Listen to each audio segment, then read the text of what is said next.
Your Excellencies, ladies and gentlemen, welcome to the Half-Circle Theatre. Are you in the mood for a play? Yes! Are you in the mood for song? Yes! I have raided and pillaged across 4 seas in the great Atlantic Ocean, and never have I seen such a playbill as you have tonight.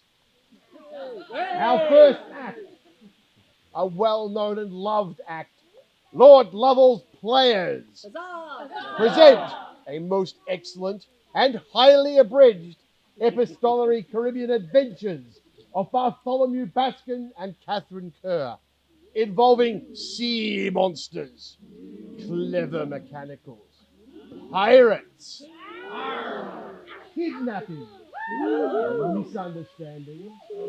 I am told some strong language in Scottish, some monsters which may be frightening to the younger members of the audience, but I am assured there is no sex.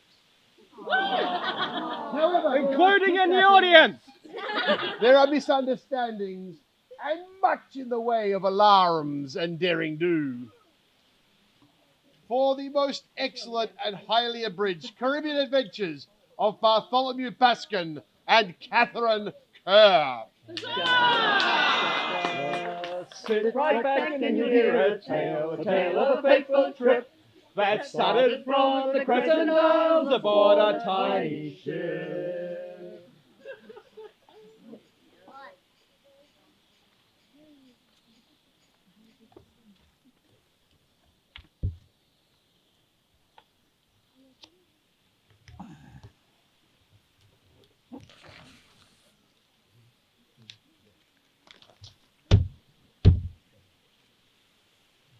Unto the right worshipful and full singular good Lord, Sir Radbod Bumborg, Knight, my undoubted consort, I greet you well. I weet you know my lord husband and I were to set sail for the Carib seas on our much-awaited journey to see our son, Lord Pippin, and daughter, Lady Grace. We left port on the feast day of St. Gregory, with a prosperous wind. Our vessel, a bark called the Swallow, may she be as swift across the waters, is well furnished with men and also with ordnance and victuals for such a lengthy voyage. We departed on a good tide from the miasmatical port of Little Town. Did someone say miasmatical?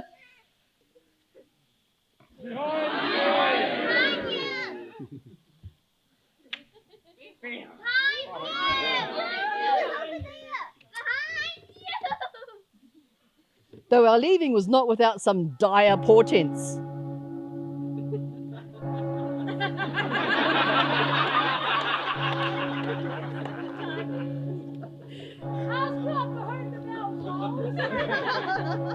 It told for us. I think this foretells much in the way of adventures to come. In cutting the foresail, a great misfortune happened to one of the officers, who, by the pulling of the sheet, was slain out of hand. After some days at sea, we were joined by the Merlin of London, consort to the Swallow, which I took for good omen, for ever have I liked the birds, and likewise are you and I also consorts, Sir Ratbod. Thus we sailed for good wind with many days, and then arose dark storm clouds.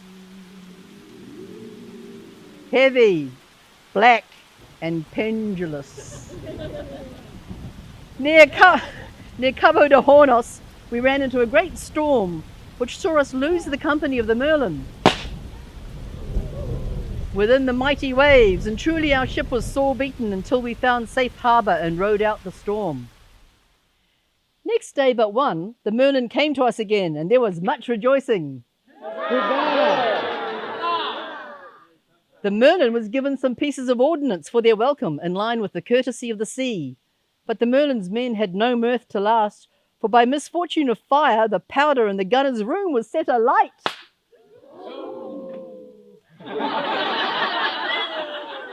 Flashing fire pierced her deck, dashing hopes for her deliverance as we watched the sinking wreck.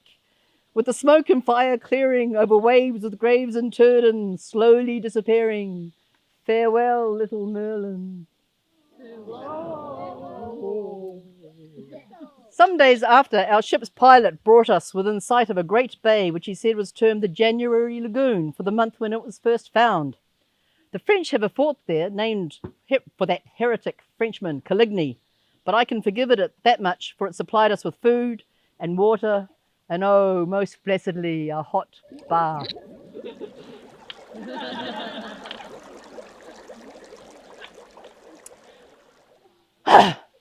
I should write more, but we prepare for our journey into northern waters at the turn of the tide. My hearty commendations unto you remembered, written at Rio de Janeiro on Lady Day by your consort, Catherine. Postscriptum. Send me an answer, I pray you, to our next port of call, Santo Domingo.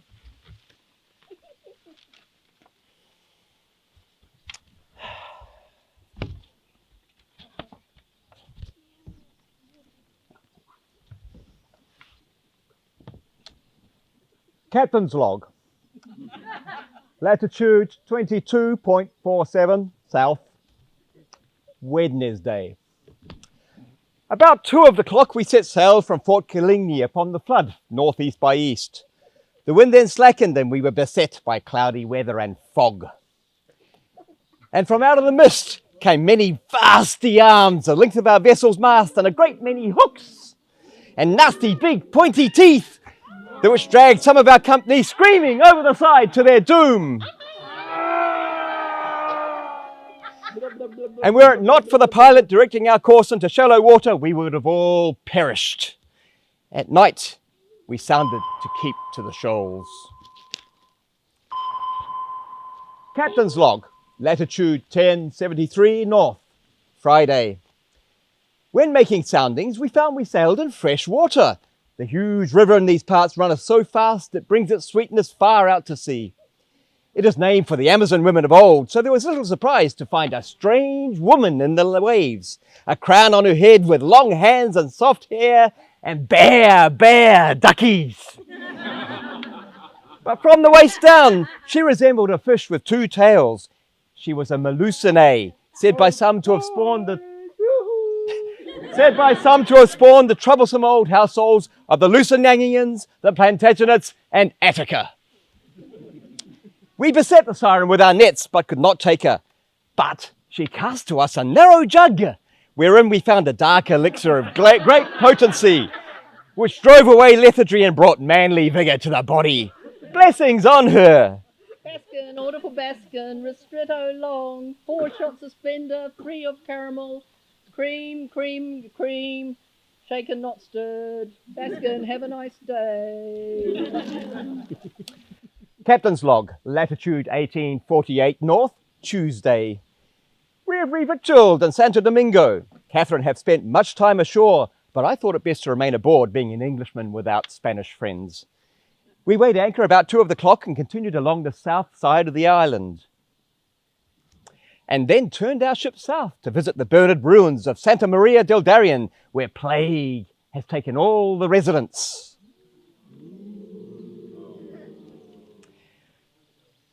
From there we went west to the Isthmus of Panama. So narrow it is that one may see from the Caribbean to the great South Seas, wherein Loch Arc lies.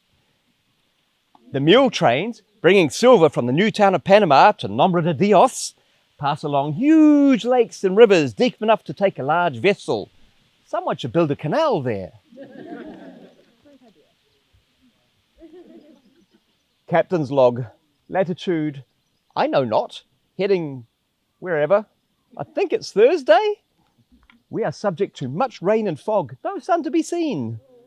The Spanish pilot is uncertain in his course. We sailed along the coast for days, avoiding shoals. When you reach the shoals, take a turn to north. Now turn north. The other north. We knew not what shift to make for Nombre de Dios, but meseems we overshot it by 20 leagues until we found more shoals, and then turned back with much dispute over the lie of the land, some calling on one hill as known, and the others saying we were somewhere else. You will soon arrive at your destination of Nombre de Dios. I feel a foreboding, for I just saw a most worrisome sight, being a company of rats setting out upon the seas in their own tiny vessel. Holy St. Gertrude! Sail ahoy! Sail ahoy! Ship ahoy! God's blood! It's a Perla Negra! And now we're being run down by pirates! Pirates!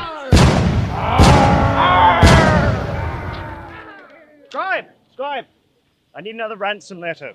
This one for the Baron and Baroness of Southern Guard. Let's start it off with something suitably fancy. Certainly, sir. How's this? Magnificent excellencies of Southern Guard, after humble reverence and due commendations, etc., etc. It may be that your magnificences will be surprised that we should so absurdly bestir to write your magnificences the present so prolix letter, knowing as we do that your excellencies are continually employed in high councils and affairs concerning the good government and especial health of your sublime barony, and will hold us not only presumptuous, but also idly meddlesome in setting to right things, neither suitable to your station, nor entertaining, and written in barbarous style, and outside of every canon of polite literature, but our confidence which we have in your virtues, and in the truth of this writing, and in the importance of this issue, makes us so bold. Good. Now ask them for ask them for 5,000. No, ask them for 50,000 ducats.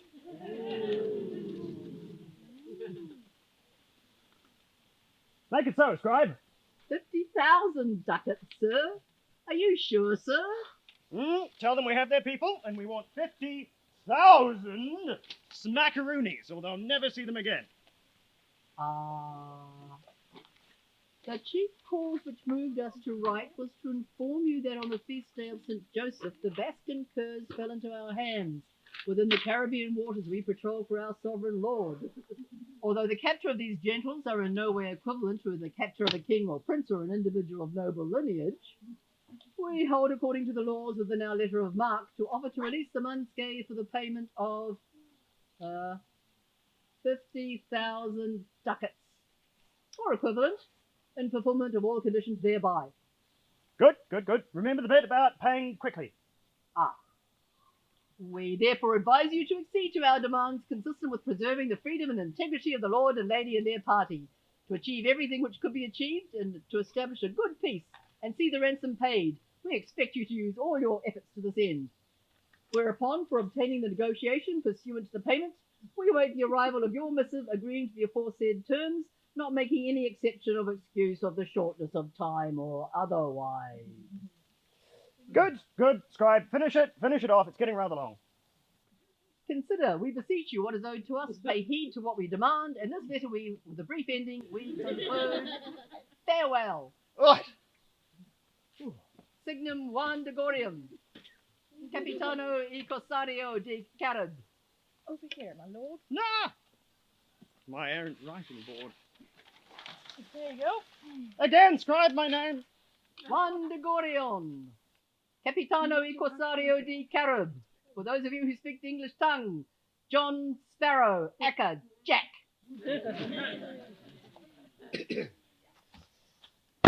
Yes.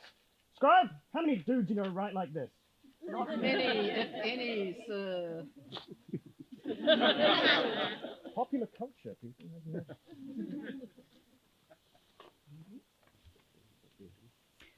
Sir Ratbod, my Lord Consort and undoubted friend, I write this letter in great haste, having brought its safe delivery to you with my pearl earrings, the ones gifted from their majesties at the last crown tourney we essayed together before plague struck our lands.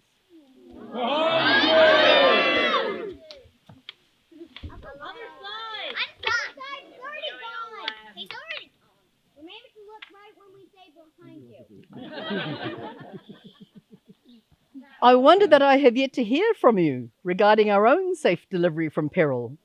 I and my heart commit ourselves into your hands, beseeching you to hold us in good favour, and that your affection to us may not be by absence diminished while we wait here, having fallen into the hands of men of ill repute and much disease.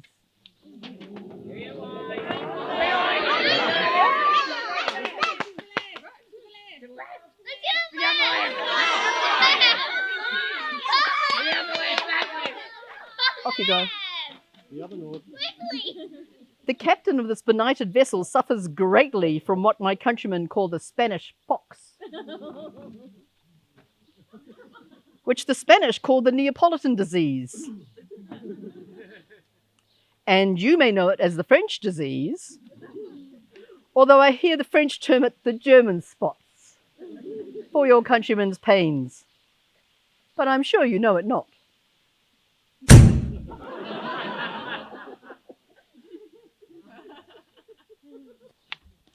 I pray that this letter reaches you in good time to secure our freedom, and you be so inclined, for certainly it is very bad form to leave such folk as we to ransom. Aren't all knights oath-bound to keep such folk as we from harm?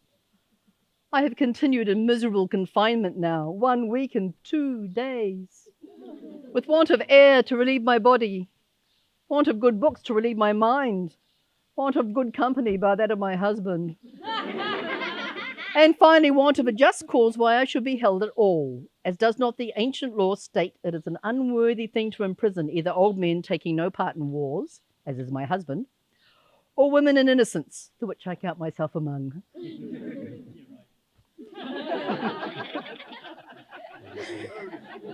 And so ye shall give credence to this mine own handwriting. I send thee my picture set in a glass, wishing myself in its place safe within thy hands, if that should please thee. This from your loyal servant and friend, here silenced upon a peak in Darien. I remain a prisoner and your consort, and ever hopeful of your response, Catherine. Postscriptum. I will be glad and am most desirous to receive a line or two from you, and the funds, please. Postscriptum. I humbly crave but 1 word of answer from yourself. We sail now for St. Augustine. I beg you, send your letter and the desired funds there.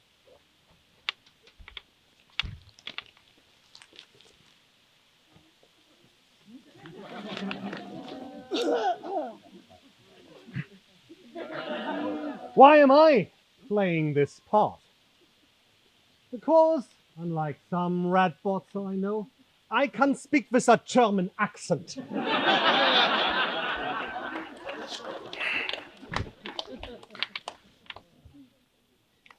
An Johann Sperling, Kapitän der Schwarzen Perle. Freundliche Grüße, Kapitän. I understand by your letter that you demand 50,000 ducats for the release of my lady consort and her lord husband. Mein Gott! That's a truly extraordinary amount! 50,000 ducats! I regret to tell you that the ports within our kingdom are closed to all vessels due to disease. Else I would of course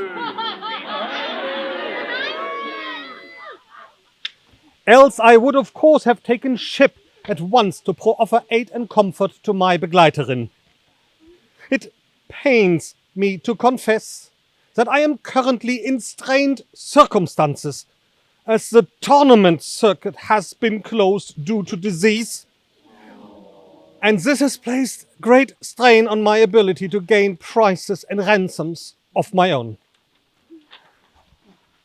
As for assets, mein geliebtes Schlachtross is somewhat aged and not worth enough to sell.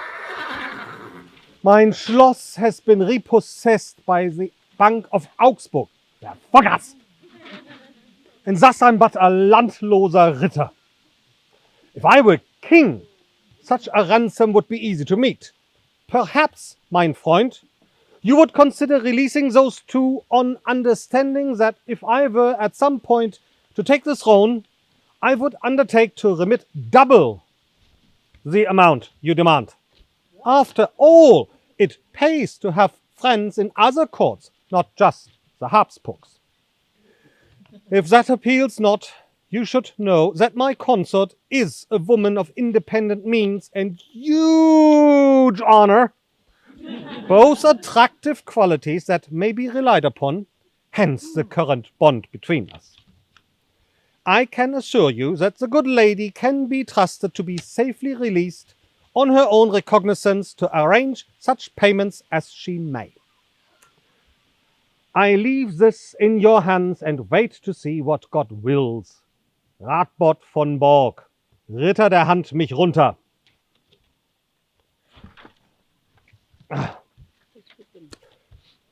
Postscriptum. Please be sure to tell my lady consort that I remain her loyal, if impoverished, servant, and I hope to see her safe and well. And her lord husband, too.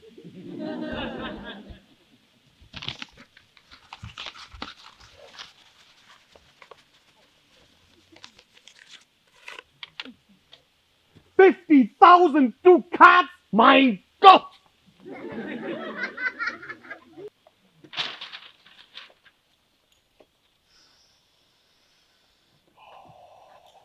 Woo!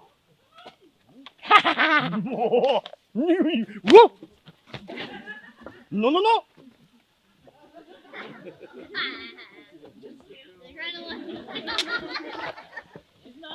Away and boil your head, you bloomin' scabby ball bag.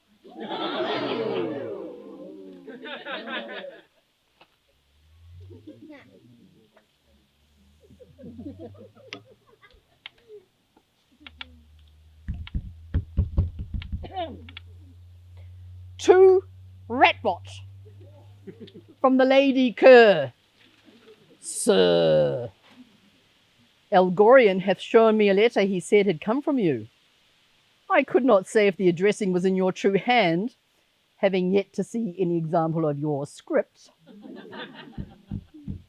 For you are a man of few letters. But I knew your seal from happier days. Gorian told me you said you will not come to our aid, instead preferring the accolades of the tourney circuit, and that you said, your horse is worth more than me. How could you? How could you? The captain would not let me read your words, saying they were all for him and him alone. O churl to write withal and pen no friendly word to cheer me after. Oh, yes, he did. I am living badly, not well, wretchedly. Again and again I send you letters, but I do not receive a single word from you. And you have told me several times that on receiving my call, you would assist me in any time of trouble, as should any honourable knight. Time is brief, anxieties grow, hopes diminish. I will use the last of my poor jewels for this letter's deliverance. We sail now for Cuba, where I pray to find Lord Pippin and Lady Grace, for I am sure my bairns will be good for the paltry sum asked for our freedom.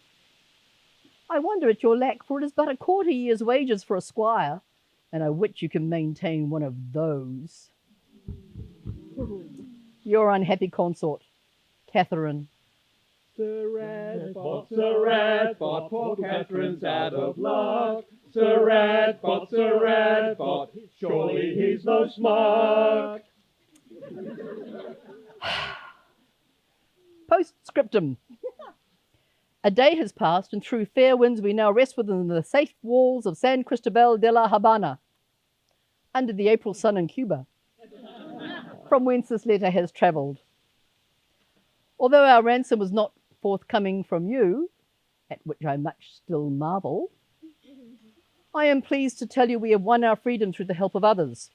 So if you are still considering sending funds for our release, know that it is no longer needed from you. You wit that it was the rule of old that those captured while on crusade should be ransomed by their children, and said children have the means to do so. And if they failed to do so, then the parents were permitted to disinherit such unkind offspring. I am glad to say that my children stood me well, as my son Pippin and my daughter Grace have rescued their benighted parents.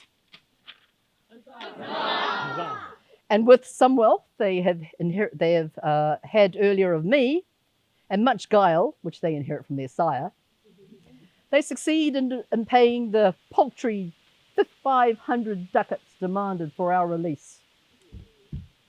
Oh, thou hast left me so unsatisfied. I bid thee farewell. You, rats!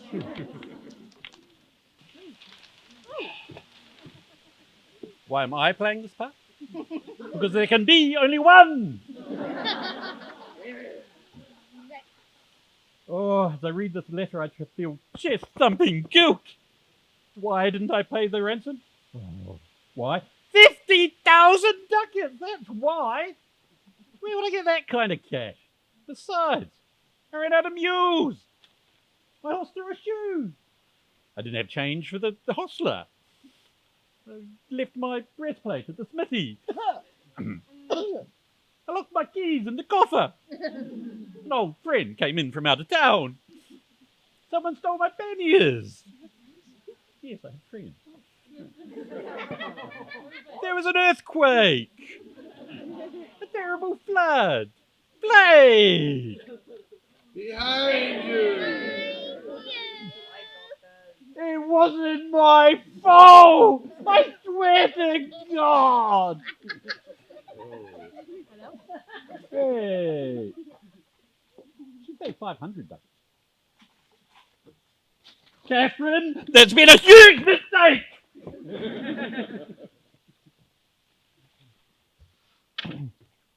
To my dear consort, Sir Ratbot von Borg.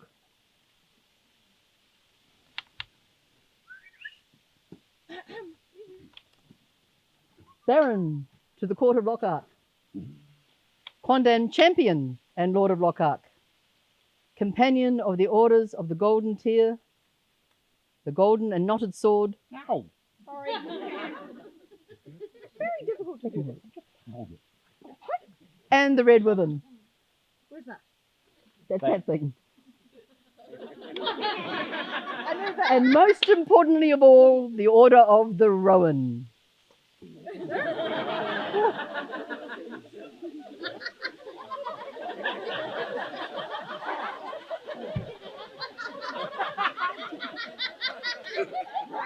I'm so bad Mistress Rowan's not here.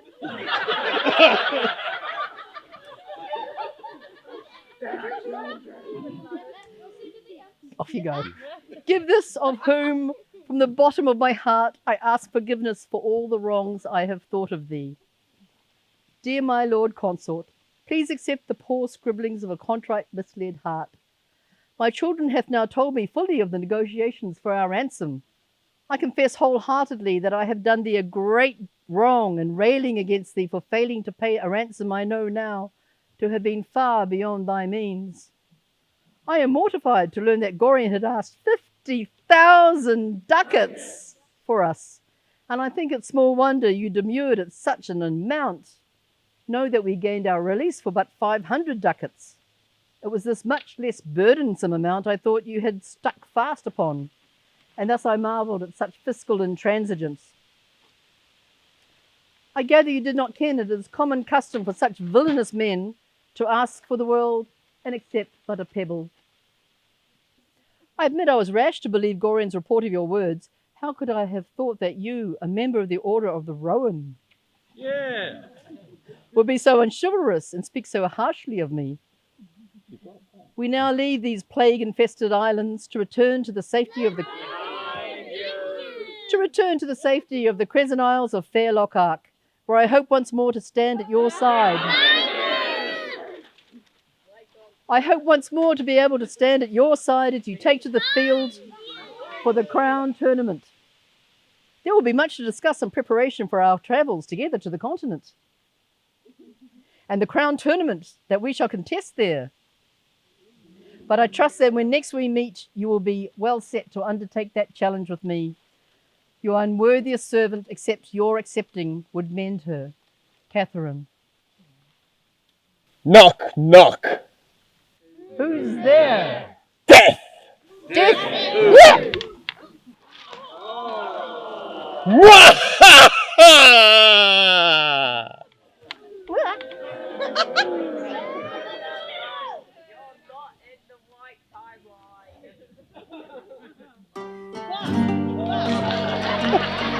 They're not good with French around here.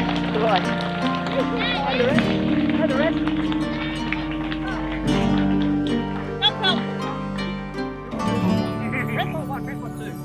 Or just stand here. Whither have the worthy gone? Oh, where is fair Gawain? Where is gallant Gallagher to take the bridal rein? Is there not a white knight upon a fiery steed? No, we didn't lie! At night I toss and turn and I dream of what I need. I need a hero. I shout out for a hero till the end of the night. I pray he be hale, winged of heel, and newly returned from the fight. I need a hero. I shall hold out for a hero till the morning light. He must be assured, ere true to his word, with a wit that will thrill and excite, thrill and excite.